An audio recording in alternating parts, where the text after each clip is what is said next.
The 27 True Runes. This is perhaps the most interesting part of the Suikoden series and something I wish we knew more about. This will be a two-part video series that's going to take an in-depth look at all of the known True Runes in the Suikoden universe. The reason for this video? It is Suikoden Day 2018. Make sure you head over to the official Facebook page for Suikoden competitions, cosplays, musical performances, and loads more fun. Now, let's start with a bit of background information. The legend of creation can be read in the old books in all of the Suikoden games, each telling the same story but with slightly different wording. Here's the wording from Suikoden 1, Old Book number 1. In the beginning there was darkness. Darkness lived for aeons in the rift of time. Suffering in solitude for so long, darkness finally dropped a tear. Two brothers were born of tear, Sword and Shield. Sword said he could cut anything to pieces. Shield swore he could protect anything. And so the two went to battle. The battle lasted 7 days and 7 nights. Sword cut apart Shield and Shield broke Sword into pieces. Fragments of Sword fell and became the sky.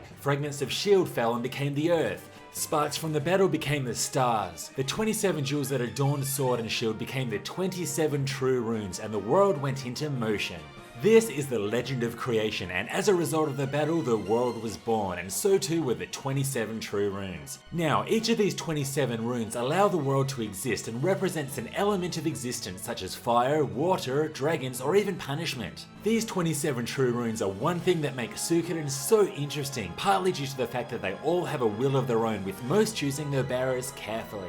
If you're fortunate or unfortunate enough to be chosen as a bearer, you'll be granted immense power, immunity to disease, and agelessness. Because of this, their existence has been the cause of many great wars, which is ultimately what the series is all about. I think the most interesting thing about these runes is that they are all so different in so many ways, such as how they affect their bearers and even how they present themselves. Their presence as a plot device opens up so many options, and it pains me that these runes will probably never be further explored. Now let's start digging into the 18 True Runes that we know about.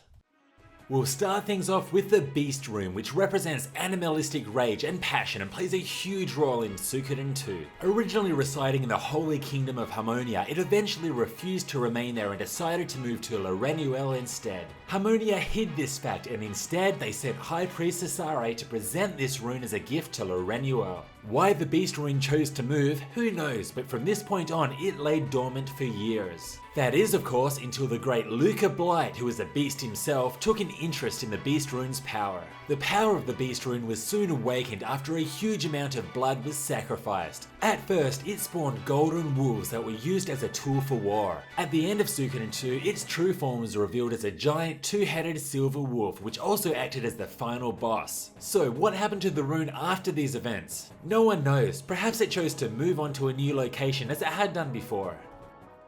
Now let's take a look at the next major rune, and one of the most iconic in the series, the Rune of Beginning. This rune is the representation of both chaos and stability and often exists as two separate runes, the Bright Shield and the Black Sword, which is the case in Suikoden 2. Now, it's often thought that these runes relate to the Sword and Shield from the creation of the world, but there's not enough concrete evidence to call this a fact. Like many other runes, the Bright Shield and Black Sword have a will of their own and have the power to judge and impact war. Let's take a deeper look at the Black Sword rune. It represents chaos and offense and holds incredible destructive powers. Its earliest known appearance was with Han Cunningham, the general of the Highland Army. It drove him to battle his friend Genkaku, the adoptive father of both Rue and Nanami.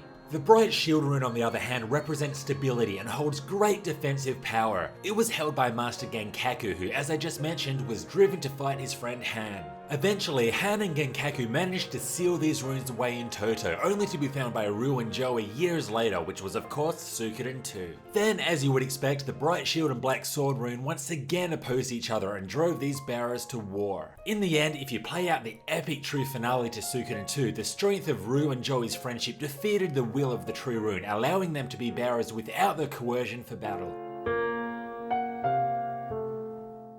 Next, we have the Moon Rune, which is one of my favorites. This rune is the representation of both destruction and compassion. It also has quite a few significant side effects. Firstly is that it turns its bearer into a vampire. Secondly, it initially dominates the bearer's mind until they gain mastery of its power. And finally, on the plus side, it grants immunity to regular swords and magic. The first known bearer of this rune was Sierra. Upon acquiring it, Sierra was dominated by its power and went on a killing spree, forcing her to retreat to the forest in fear of killing more innocent people.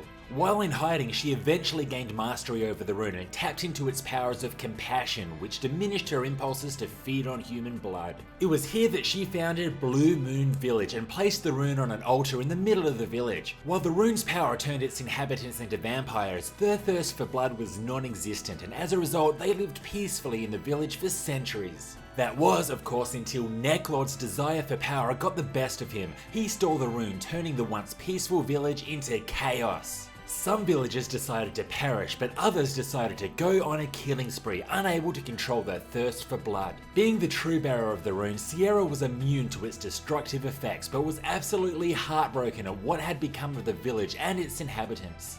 Necklord was the bearer of this rune in Suikoden 1 and 2 and used its powers to accomplish his evil goals. Despite this, the rune still acknowledged Sierra as its true bearer, and with the help of Rue and Khan Mali, Sierra was once again able to take possession of it.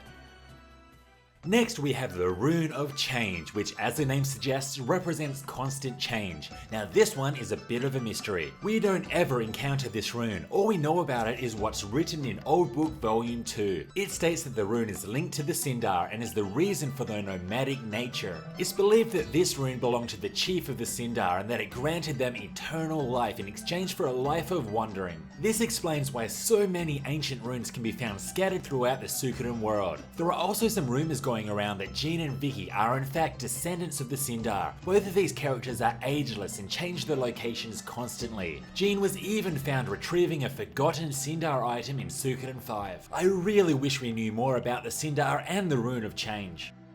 Now here's another completely mysterious rune, the Circa Rune. This rune is a symbol of balance as it governs both order and stagnation. The Circa Rune has been in the possession of the ruler of Harmonia, High Priest Hikusark, for a long time, but no one has seen Hikusark or the Circa Rune for hundreds of years. For this reason, it could be true that Hikusark is dead and the rune is elsewhere. Many times in the past, Hikusark has used the Circa Rune as a means of gaining possession of other true runes, which led to the creation of Luck and Sasari as true rune vessels. This is because one single person can only hold one true rune. And while Harmonia is now run by a governing system, Hikusark is likely to still be pulling the strings in his quest to obtain more true runes.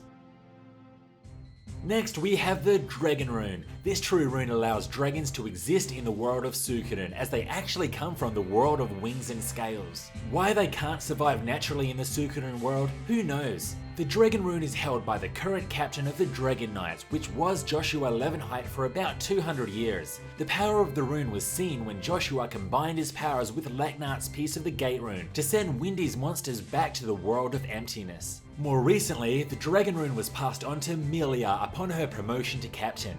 There are a few finer details regarding this rune. One is that if the rune bearer dies, so too will all of the dragons in the world, which is why the captain of the Dragon Knights rarely changes and why they don't take the front lines in battle. Additionally, if the rune bearer is mentally strong, they are able to actually control the dragons themselves.